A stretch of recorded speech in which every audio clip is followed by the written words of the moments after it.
in this video of making a strong offer, we're going to be talking about negotiable parts of the contract, okay? So there's a lot of things that can be negotiated in the contract. I'm going to talk about the meat and potatoes that really affect the bottom line of the seller or even the bottom line of the buyer, depending on how we structure that.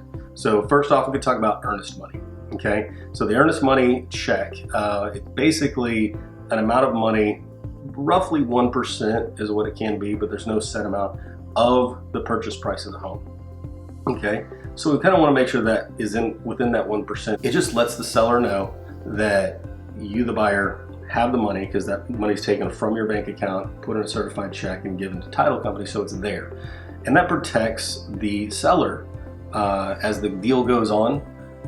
If it goes beyond option period and something happens that is out of the buyer's control or seller's control or whatever the case may be, that earnest money is there to protect the sellers removing their house off the market to give the opportunity to buy it, and it would allow them to pay their mortgage with that money because they're trying to sell. But that earnest money is really meant to give the seller security. So we want to make sure that it is a reflection of the purchase price. So we don't want to be too light on that earnest money, but it's something that, as compared to, if everything's the same on an offer, and that's how I'm going to be talking about these things, if everything in the contracts are the same, but one earnest money is higher than the other one, that can be the difference between this contract getting accepted and chosen over this one. The next one is option check. Option check is a often misunderstood but such an important part of the contract. And so what it does is an option check gives you, the buyer, the ability, the option to investigate, vet, have that property inspected, and you're buying a certain number of days, which is negotiated. I've seen it go as much as 20. I've seen it down to, say, 5. It really just depends on the condition of the house, how competitive of an offer you need to make. I know that if there's a lot of offers, again, all things considered being even, the number of days of an option period, if one is 5 days and the other one is 10, the seller's probably going to go with the 5-day simply because that just means they get through option period quicker and move on to hopefully closing their house sooner. So that is the days of option period, but the option check, okay, the amount of money, okay, I have seen on a $200,000 home, a $100 option check, a $200 option check, a $300 option check, and rarely do I see it go over. But here recently I had a listing that the winning offer for the seller was a $500 option check. Now understand that the option check is non-refundable to the buyer.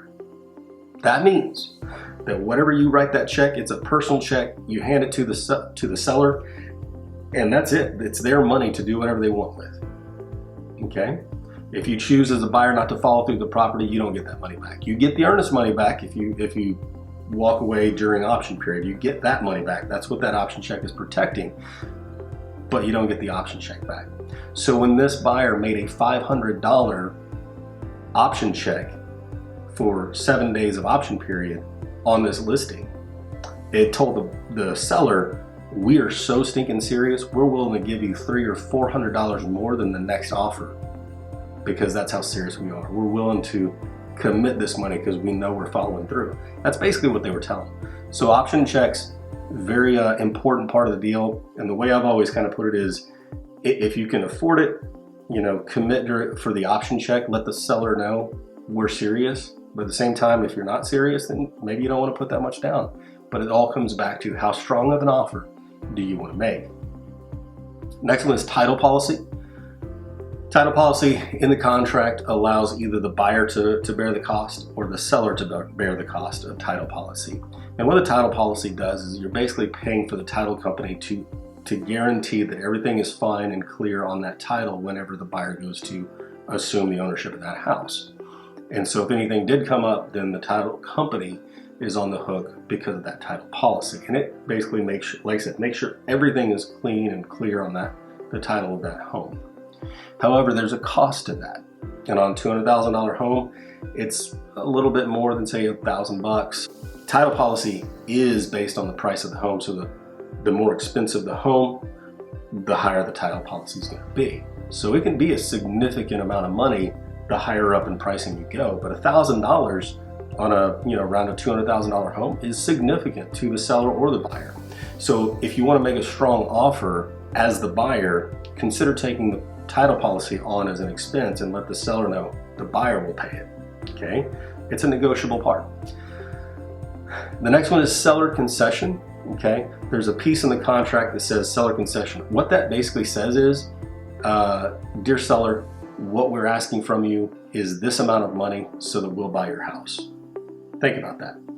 Okay, if let's say we even ask for $2,000 in seller concessions for whatever reason, if we've got multiple offers on a house and somebody says, we want $2,000 from you to buy your house, and everything else in the contract's the same, and this person says, we don't want any money from you to buy your house, we'll buy it as is, who's going to get the contract accepted? It's going to be the one who's not asking for $2,000 from the seller. Okay.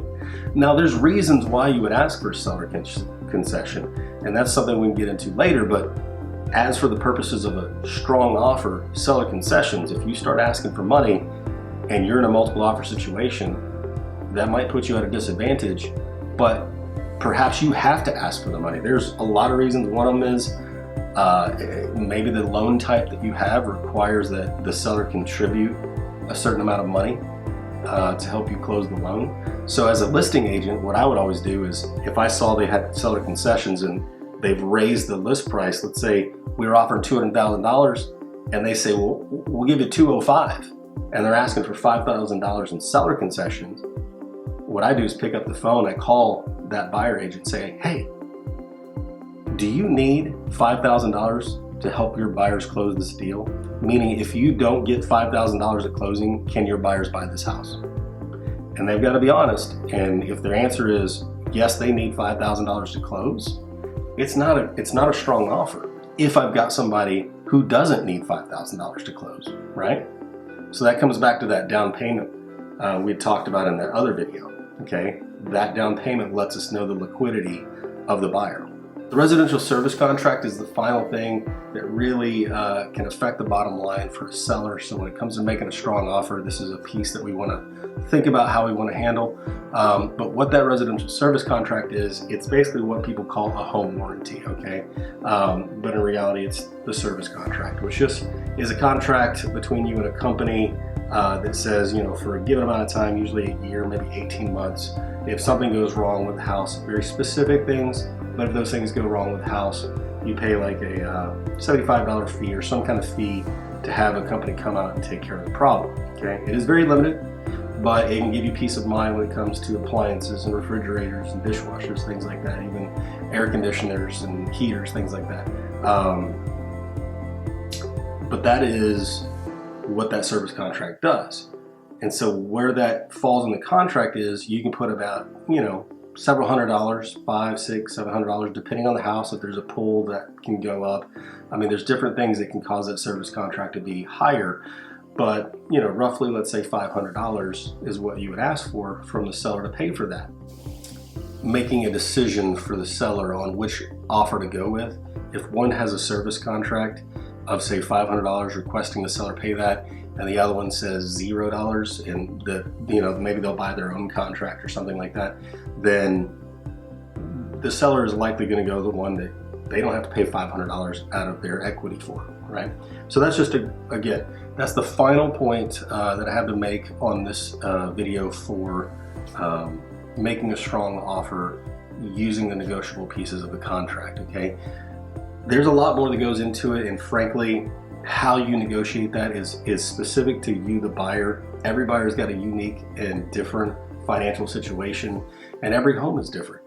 So don't think that this is just a blanket video that says do these things and it works for you. No, it's specific to you, and so you need somebody who can help you navigate that. Make sure that you're putting your best foot forward for what's right for you.